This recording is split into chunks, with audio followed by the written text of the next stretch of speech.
Hey everyone, John here from JNAD Trains. Welcome back. Well, looky what we've got here. A layout expansion. My goal was to run longer trains, larger articulated locomotives, and have a minimum of 080 curves. To accomplish that, I had to add an outer loop. This layout, just like many others, is never done and it's always a work in progress. That's what makes this hobby so much fun. My layout is basically an island. The only way to expand was to go through the wall into the storage room. Yes, you heard it right. Through the wall into the storage room. I was having difficulty with my Challenger, which was the largest locomotive I had at the time, running through the tunnel portals, as you could see in the pictures. I had to modify them severely, and it doesn't look too good. I also picked up a Vision Line Big Boy, and I knew it definitely would not go through those tunnel portals. So it was inevitable. I had to do the expansion. Here you see the outer loop looking toward the front of the layout. Now I'll talk a little bit about the process and how I did it. This is the area I decided to tie in the outer loop. It's on the no-name city side. The city has no name yet. I figured I'd name it after I get into some heavy scenery. This was the best place for a tie-in. I reinforced the table with another cross member just for added support. Used the number 6 Ross switch. I picked it up used. Fits nicely in this area.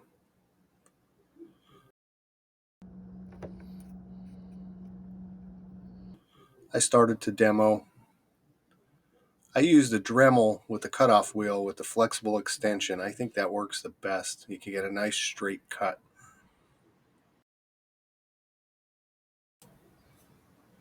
The table needed to be extended, so I added some 2x4s and some plywood.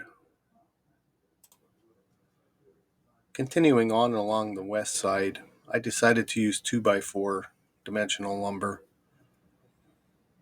This created the extended loop in an elevated fashion. Next came the plywood, then the penetration through the wall, from the train room to the storage room.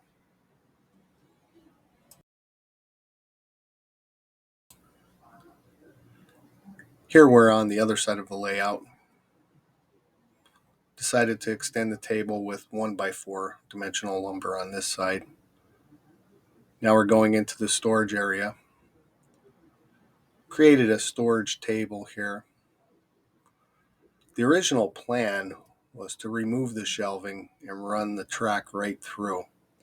I decided to keep the shelving instead, sacrificing that I would need to add 2 lift-out sections. These came out pretty cool. So both curved sections are actually lift-out sections. Here you see the swinging support, which folds back in, allows more access when the 2 sections are removed.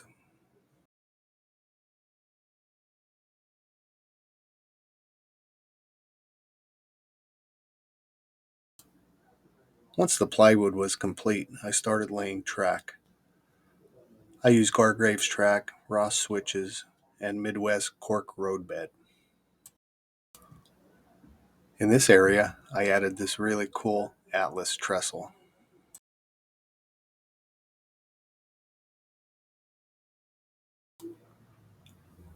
Also had to come up with a way to disconnect power easily for the lift-out sections. So I used these term blocks. They work out nicely. And now a test run with the F3 Monan set.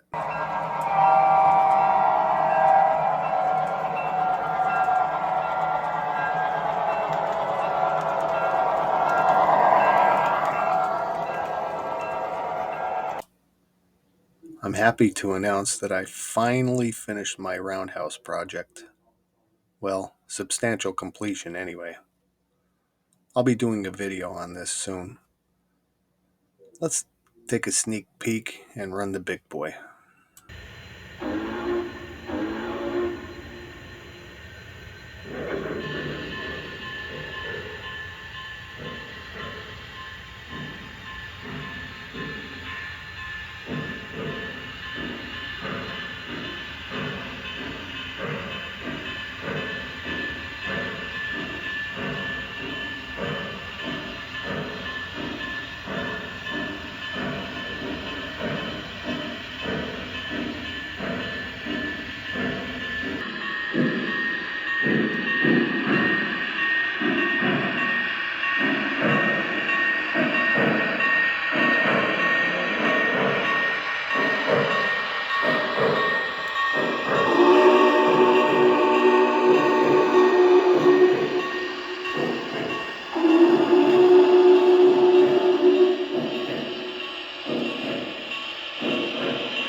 Well, that's going to do it for this video. Remember to have fun and enjoy model railroading. Thanks for watching.